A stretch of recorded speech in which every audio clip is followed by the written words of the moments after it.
me in welcoming to the podium the Honorable Senator, our good friend, Chuck Schumer.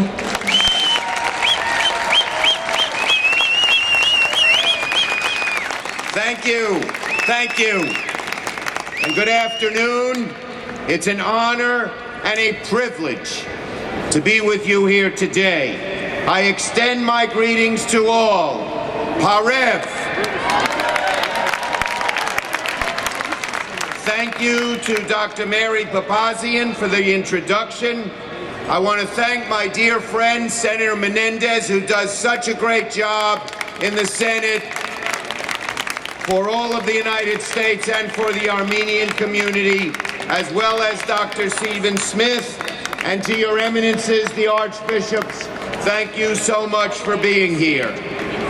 I am proud to be with you to take a moment to acknowledge the survivors and descendants of the Armenian Genocide who are here with us today.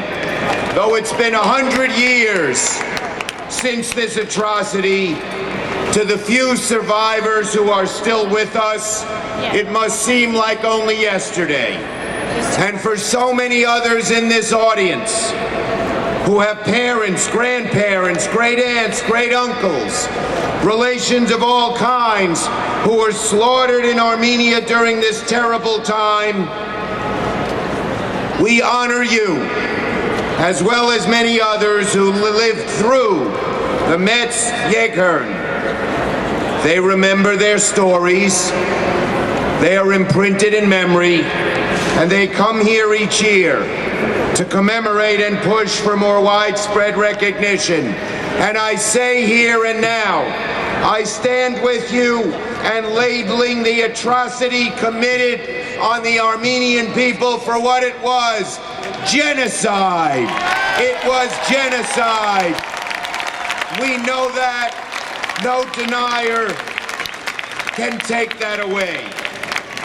The size of this crowd, your energy, your collective spirit shows that after 100 years, the deniers cannot kill the truth.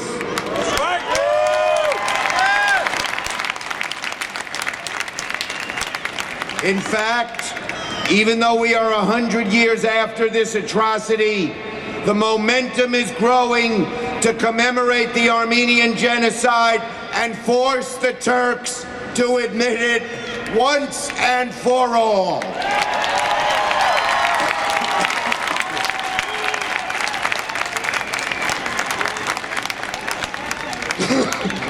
The size of this crowd is a tribute to the survivors and to the vibrancy of the Armenian community in New York and in America. Over the past century, political movements have gained steam and have been abandoned. Empires and nations have risen and fallen, but you are still here. You are testament to those who tried to wipe out the Armenian people, that they are gone and we are here. And we will remember and we will commemorate.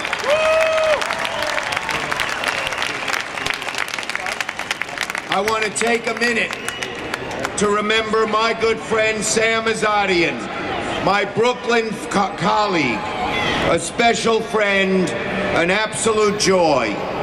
Sam taught me about Armenia and its people, its culture, and its heritage.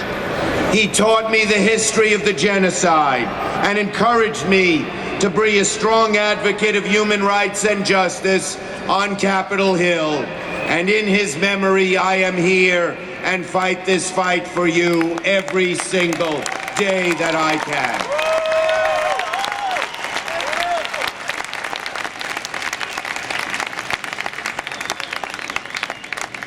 Why are we here? For many reasons. But we know this. It matters because to secure our place as a civilized people in Armenia and here in America, and indeed in every corner of the globe, we must call out evil for what it is. We must stare directly into the heart of darkness and answer the questions. How did it happen? Who was responsible? Who answered the call for help?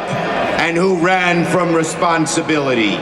When people are forced to confront these questions, it makes it much less likely that another Holocaust, another genocide will ever happen again.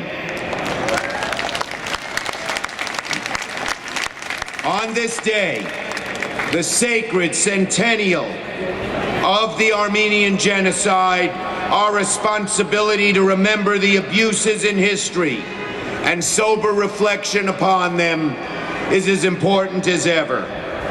Because although the Armenian Genocide was the first Holocaust of the 20th century, it was unfortunately not the last. Untold millions suffered as a result of the lessons denied and unlearned.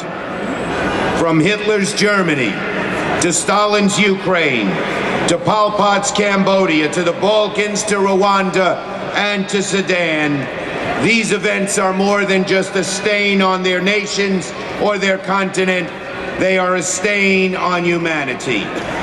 And so, I am so proud that Pope Francis recently said about the Armenian Genocide that concealing or denying evil is allowing a wound to keep bleeding without bandaging it.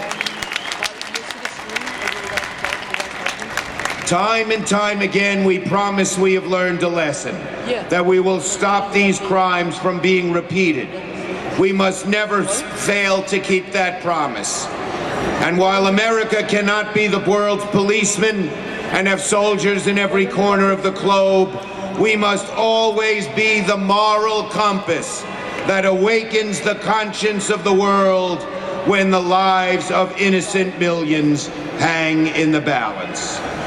So in conclusion, my colleagues, again, I stand with you in labeling the atrocity committed 100 years ago to the Armenian people for what it was, genocide.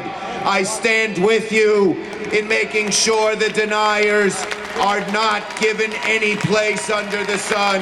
I stand with you in requiring and demanding the Turkish government tell the truth. I stand with you in being so proud of you and this great Armenian community in Armenia and in America. The people of Armenia live.